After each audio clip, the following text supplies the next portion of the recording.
E aí a gente tem sofrido os efeitos desastrosos disso, né? Porque em um país em que tem tantos evangélicos como o nosso, não há uma influência na cultura, não há influência na ciência, não há influência na filosofia, na pedagogia de Paulo Freire, que é o cara que manda aí na pedagogia no Brasil. Sim. A filosofia é completamente dominada pelo ateísmo, você não tem grandes pensadores, pelo menos que eu saiba, cristãos que modelam aí, que influenciam as faculdades.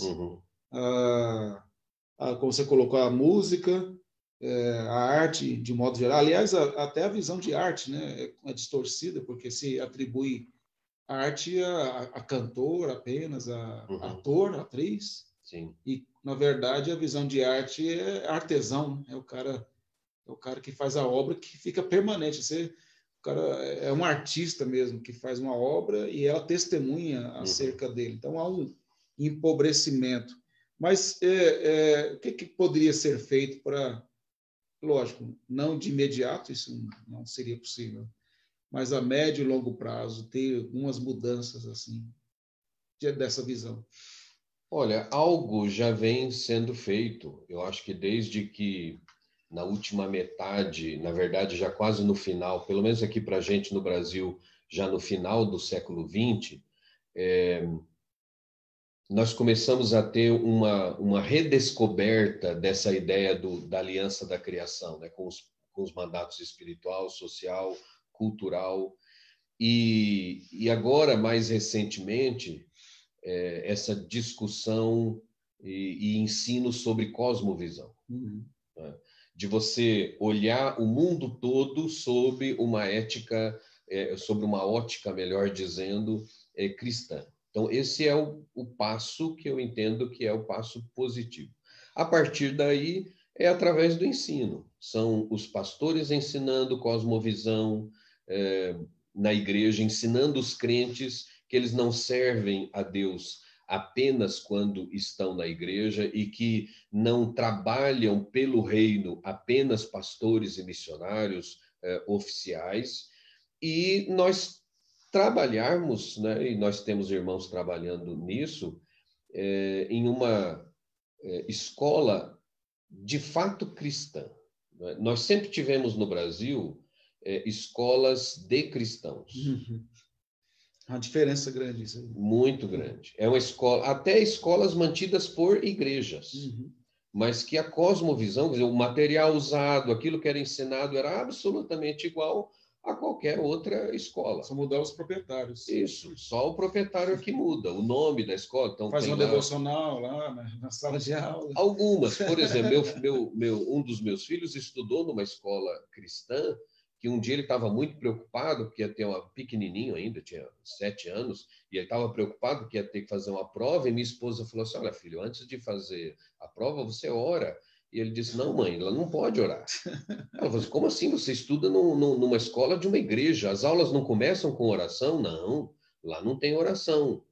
E quando a gente foi conversar com a coordenadora, ela disse que era preciso respeitar as religiões diferenciadas, então, por isso, não se iniciava mesmo a aula sendo uma escola confessional. Exatamente. Né? Então, você não podia orar para iniciar uma aula numa escola que pertence a uma igreja. Então, nós temos irmãos trabalhando, né, no material... irmãos do Mackenzie, por exemplo, né? O reverendo Mauro Meister e outros. Tem sido pioneiro nessa área. Exato, trabalhando no material que tenha a visão, a cosmovisão de fato cristã, então, para desenvolver uma educação cristã. Então, a médio e longo prazo, eu acho que é através do ensino, através da educação, tanto a educação que a igreja dá, através da pregação, da escola dominical, quanto esse trabalho na escola, né, que vai resgatar essa visão bíblica, né, de vida do mundo. Então, você falou uma questão aí que eu quero destacar sobre a cosmovisão reformada.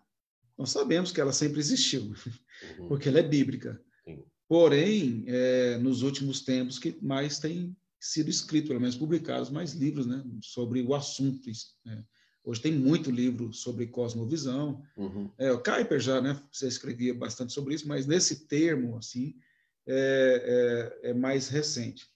E aí, entrando na cosmovisão, que é a visão de mundo, conforme a Escritura, e todos nós temos uma cosmovisão, depende se ela está certa ou não, e é a Bíblia que vai definir isso.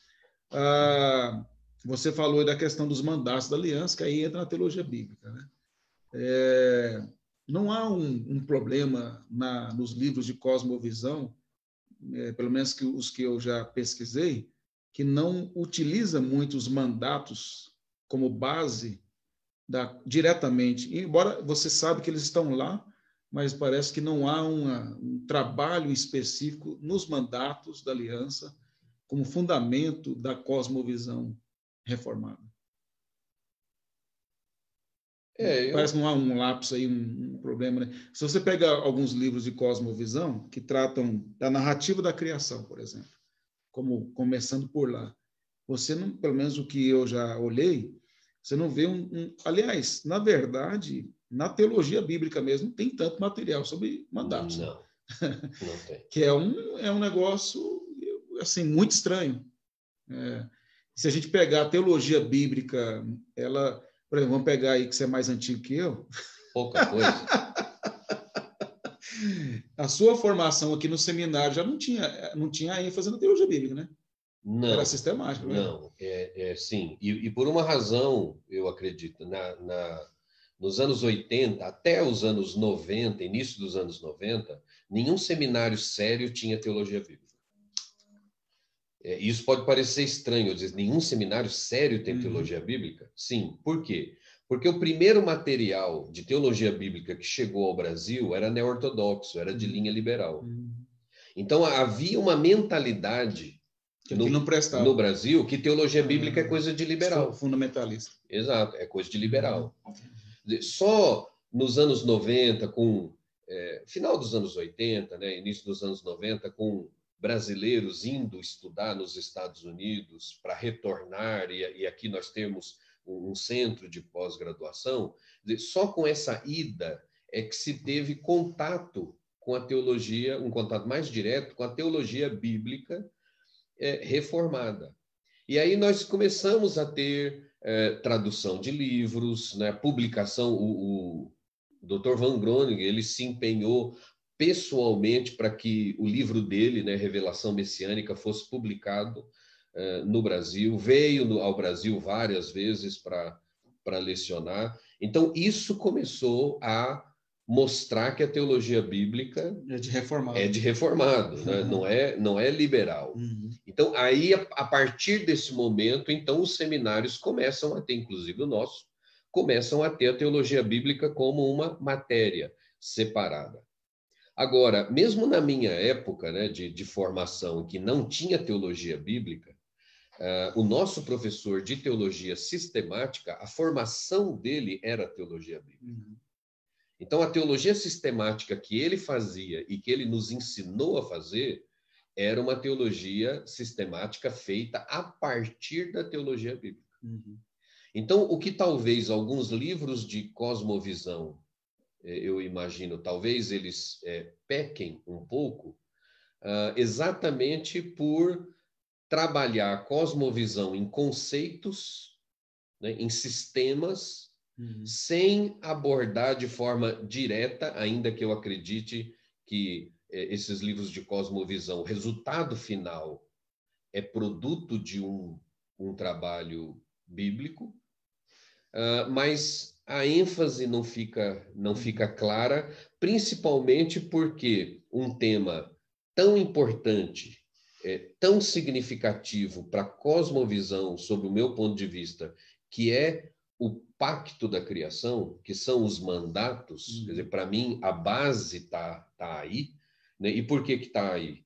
Porque quando você pensa em mandato espiritual, cultural e social, você vê a vida toda envolvida nisso, né? Não sobra nada da vida totalidade que não encaixe em alguns deles. Se você pensar em descanso, entretenimento, lazer, mandato cultural, trabalho, estudo, política, tecnologia, cultural, relacionamentos interpessoais, social, qualquer relacionamento, né? E com norteado pelo cunhado, relacionamento com Deus. com sogra, com irmão, com irmã, qualquer tipo de relacionamento está no mandato social, né? E o mandato espiritual, claro que esse é explícito, é evidente. Então, todas as áreas da vida estão contempladas aí. E isso mostra que o relacionamento com Deus é integral. Então, o modo de se ver a criação e o relacionamento com Deus também precisa ser integral. Então, se eu entendi bem, você quis dizer que a cosmovisão tem mais influência da sistemática? Naquilo que a gente, naquilo que eu particularmente tenho lido, sim, a produção final, bom, tanto que cosmovisão nos seminários ele está dentro do departamento de teologia sistemática. Então, você acha que é um acerto ou é um erro? Olha, ou tanto faz? Não, vai depender do propósito da obra e do resultado final da obra.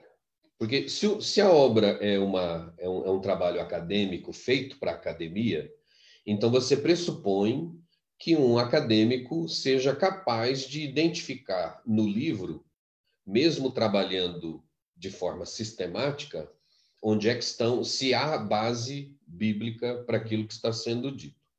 Se é um livro de cosmovisão escrito para o povo, para a igreja, aí sim eu acho que se peca quando a fundamentação bíblica, né, a fundamentação da teologia bíblica não fica clara. Agora, por outro lado, seja para a academia, seja para a igreja, seja para o povo, eu sinto essa falta dos mandatos. Não é? Porque, apesar dos mandatos, como você disse, não estar contemplado em vários livros de teologia bíblica, mas onde eles aparecem nos livros de teologia bíblica, mas eu ensino teologia sistemática, abordando o mandato da criação quando a gente entra na questão dos pactos. É com ele que eu começo. Então, a gente coloca ele dentro do sistema, né? Que é assim que a coisa funciona, né? Teologia bíblica descobre as coisas, entrega para a sistemática e a sistemática encaixa dentro do sistema.